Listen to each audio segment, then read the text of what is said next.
Hi guys, so I wanted to quickly just talk about my genetics appointment. So I went to my genetics appointment back in August, and I'm about to remove my feeding tube, which if you watch my previous video with regarding my gastro's new strange plan, then you'll understand why I'm about to remove my tube. But I wanted to come on here and just talk about my genetics appointment just briefly.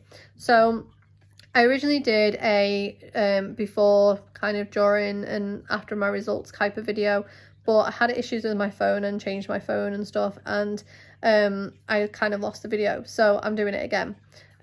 Basically, I went for genetic testing back in August. I went to a private physician in order to get genetic testing. Instead of going to the NHS diagnostic centre. The reason for this is because I couldn't get into the diagnostic centre, for genetic testing via the NHS, because I originally got told when I was diagnosed that I had hypermobile EDS, but I had classical symptoms as well. So there was always a question mark over classical, but because of the fact that I'm adopted and I didn't have a very strong medical background and history, or family history rather, of any reason to suspect classical, because I already had a diagnosis of hypermobile type EDS, the diagnostic centre for the NHS wouldn't see me. And even if they had allowed me to be put on the waiting list, there's roughly around a 2-year waiting list, so it would have took me a long time.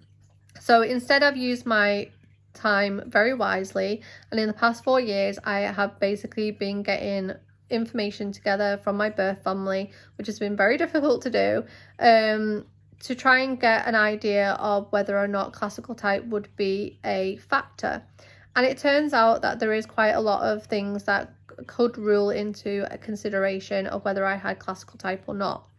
So I decided to go private. I saved up some money, quite a bit of money, to try and go to get this testing done privately. And obviously I wanted them to follow up with the children as well if necessary afterwards.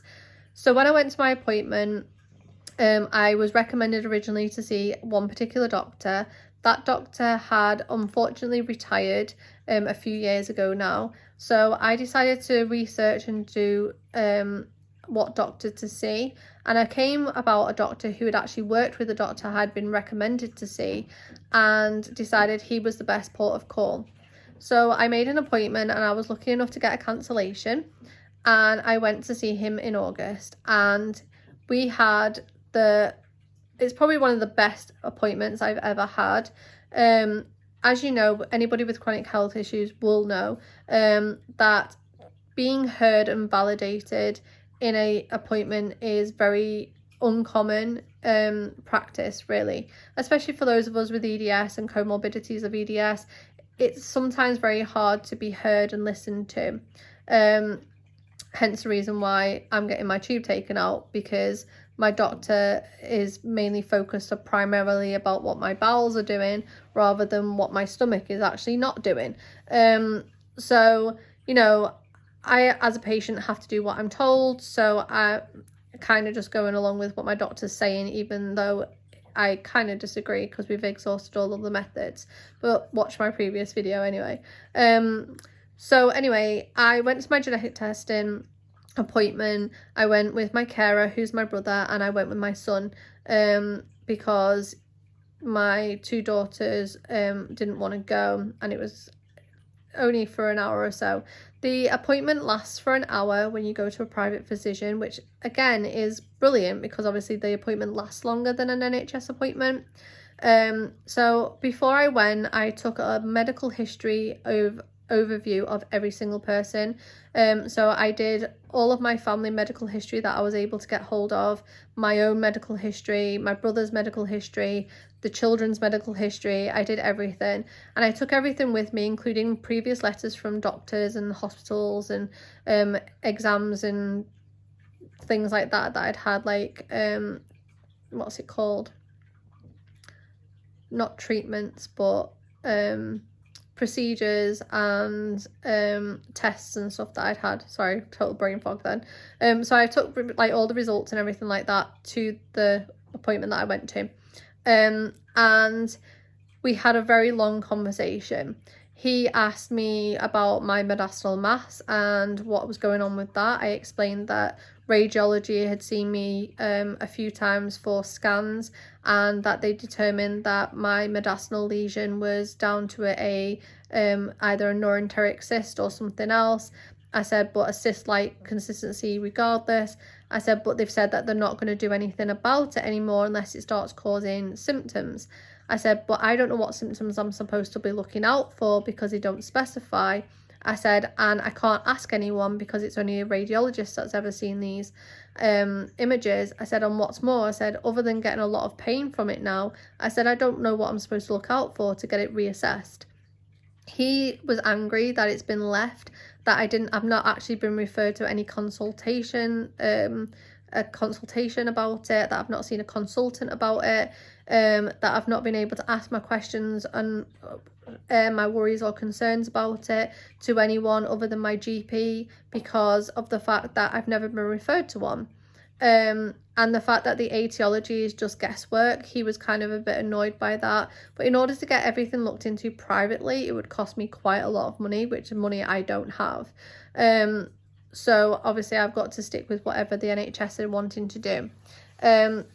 On top of that, he also asked me a few questions with regarding a comorbidity of EDS, which is orthostatic intolerance, also known as postural orthostatic intolerance. And he asked me, do I get symptoms like syncope, pre-syncope, my fast heart rate, things like that. I explained to him that I do, and that I've got it's got a little bit better since I've had my feeding tube placed. But you know, if I do have symptoms, I basically just kind of sip on salty water, or kind of like just have like lick some salt off some Pringles or something like that, just to try and boost salt intake. And obviously with the increase of fluids that I'm getting with my feeding tube, I'm able to just increase them fluids a little bit more, and that usually gets on top of symptoms now. I said, but usually in the past, before I had my tube, I was getting syncope quite a lot. I was collapsing when I was getting out of baths or showers. I'd feel really poorly. I even collapsed and basically hit my face on the bottom of the fan in my bedroom, and I also fell down the stairs and almost broke my hand because I got dizzy, and my heart rate was singing. I even ended up with an egg on my head because I'd like bent over to get something. I'm kind of blacked out kind of slightly and bashed my head against the wall, which I'd forgotten about, which my GP had actually pointed out to me when I went to see them. So he said, well, it sounds like you do actually have orthostatic intolerance. He said, what have your cardiologists said? And I said, well, they've just completely dismissed it. They basically said that if I had orthostatic intolerance, or POTS, that my heart rate every time I moved or changed position would go over 180 beats per minute, and it would have to stay there for quite a long time, and that my blood pressure doesn't drop enough in order to warrant me even having it. And he turned around and said, that's rubbish. And I said, well, I know there's like totally different things to with it now. As he said, does your heart rate go up at all? And I said, well, yeah. I said, I used an oximeter meter, so basically one of them things that they put on your finger to check your sats and your heart rate. I said, I laid down flat on my bed. I said, to test this out. I said, to see whether I actually did have it, because I was constantly getting dizzy all the time. I said, I laid down for 20 minutes. I then got up. I said, no sooner did I get up, my heart rate sped up to about like at least over 40 beats per minute. I said, for a while, until I sat back down again. I said, and I was very dizzy, so it didn't take me long to sit back down again. I said, and then I basically relaxed. I said, and my heart rate started to slow back down again. I said, but it would stay quite elevated for quite a few, like a minute or so. I said, before coming back down. I said, until I got my bearings and stuff.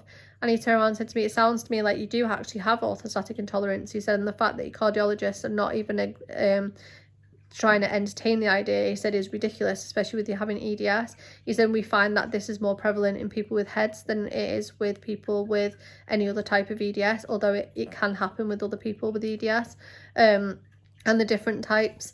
He then checked some scarring that I have. He checked my medical history that I'd given him, and he agreed that I did actually need to have the genetic testing to see whether I did actually have classical type, because I do have some classical features like the atrophic scarring, the pore wound healing, the stretchy skin, the fragile skin, all of these things. So he did say that I had some characteristics of classical, so therefore he would actually do the testing.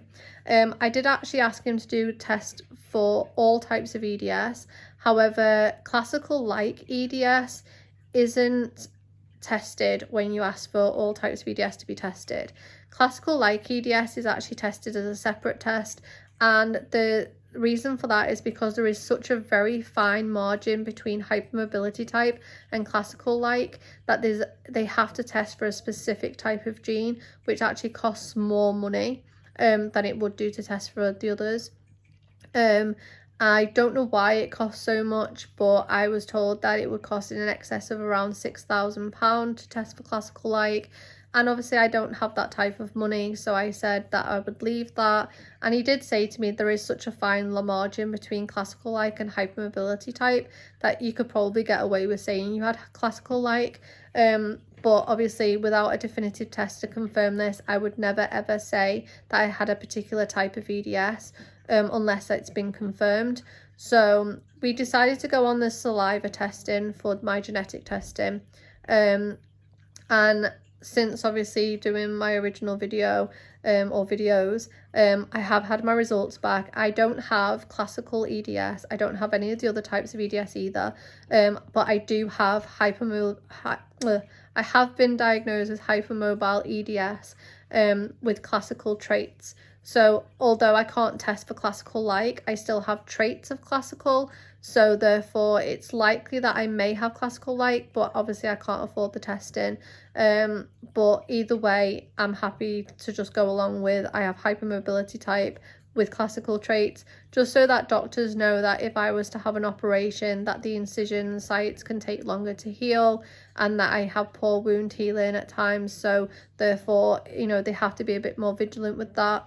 And the doctor I saw, who was the private doctor, was quite happy for me to state it like that, because I don't want to say it's classical like without having definitive proof, because not only would that be morally wrong, it's just not feasible to do that. That'd be like saying that I've had a heart attack when my heart's kicking off. You just wouldn't do it. So I'm not going to do that. So yeah, the idea now is that the doctor wants to go and see my children. He already checked Thomas over slightly, and did say that it was very likely that he did have EDS, but obviously we didn't have enough time to go into that properly, so he wants to see all of my children at a separate appointment, which will be coming up shortly.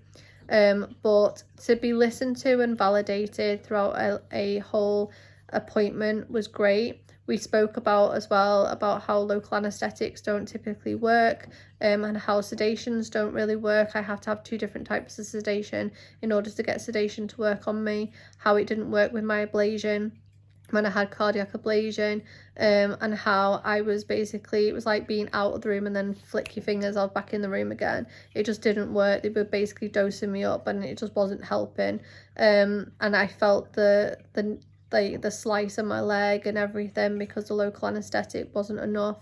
And he just basically turned around and said to me, like, this isn't uncommon for people with EDS. He said local anaesthetics don't tend to work very well. I explained that I have trouble coming out of general anaesthetics. I've had trouble waking up. I sometimes cry under anaesthetic as well, and I wake up in it takes me ages to wake up from them.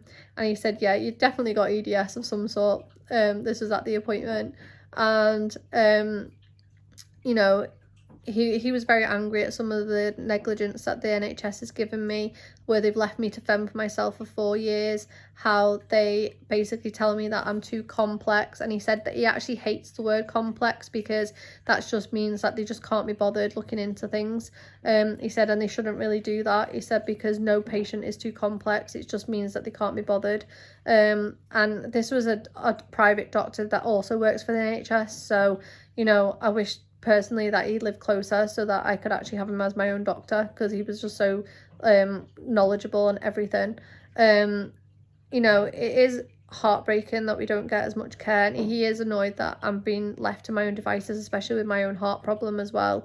You know, he wasn't just annoyed about the orthostatic intolerance, he was annoyed that even with my standard SVT problem with my heart, that they basically just dosing me up on medication and not even bothering to do anything about it. And when I explained about what happened with my cardiac ablation, where I was just left on the table on my own with no reassurance or anything, even though I could feel everything, having the pain in my neck and everything from the wires being in my heart, where the speed in my heart up and slowing it down with no reassurance, he was just like, that should never have happened. You know, I know that their job is to basically make you feel comfortable so that you give them more money and that you go back to them. But, you know, at the end of the day, he did make me feel at ease. I felt like, you know, that hour went so quickly. It could have been a 15-minute appointment. It just went so quick. But we got so much information out. And the fact that he listens and he wants to actually see all the children and double check all the children, because whenever a doctor looks at children these days, they literally just go off the Baton scale, and the Baton scale is not just adequate enough to deal with a child when it comes to seeing whether they have EDS or not. They have to check everything, because EDS doesn't just affect joints, it affects your whole body system. So it affects your blood vessels, it affects your blood cells, it affects your internal organs, it affects everything. So, you know, these are things that they need to look into. So he personally has requested to see my children, and I'm glad that he has, because it means then that if they do have it and he confirms they have it, that it means then that I can get them treatment for things that they may develop in the future sooner rather than waiting. Because as I said, I waited 34 years before I was diagnosed, and then the last part of 4 years I've been left to my own devices. I've had my gastric emptying study, which confirmed that I had severe gastroparesis. The hospital messed up my results. And my local hospital doesn't really know much about gastroparesis or the comorbidities of EDS or EDS properly in general. And so my own gastro doctor had to get a second opinion to even just get me this feeding tube, to which now, if you watch my previous video, he's actually taking off me now because he's exhausted all of the methods. So he's decided to concentrate back on my bowels again and send me to an IBS hypnotherapist to see whether it will help my gastroparesis. But nothing can help a paralysed stomach, there's no cure for that, and I've tried all prokinetics and antiemetics to help. The only thing that has actually helped is this tube. So I don't know how long I'm going to be without it, but at the end of the day I have to do what I'm told by the NHS doctors, even if I disagree. Because, you know, we have to prove, or we have to have faith in that they have our best interests at heart. And to be fair, my gastric doctor has tried everything to try and help me with this. But, you know, this tube's been in for 5.5 months, so it needs to come out anyway.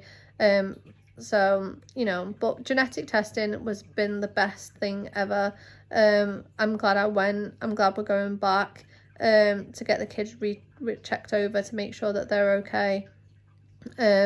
And, you know, if you want any information at all with regarding how much it cost, who I saw, you know, where I went to my clinic appointment, anything like that, then please just send me a DM message on my Instagram, which I'll link below like I always do. And you can but don't ask me below because I won't mention it below. But if you have any other questions with regarding genetic testing and what information to take and things like that, then I'm happy to message. You can message below and I'm happy to answer. But when it comes to finances or doctors' names or anything like that, then you would have to send me a DM on Instagram. But I hope you've enjoyed this video. I'm glad I went to genetic testing. I'm glad that I now have clarity and I now know exactly what type I'm dealing with. I don't care about whether it's classical like or not, because there's such a fine margin between the two anyway. So I'm not really that bothered.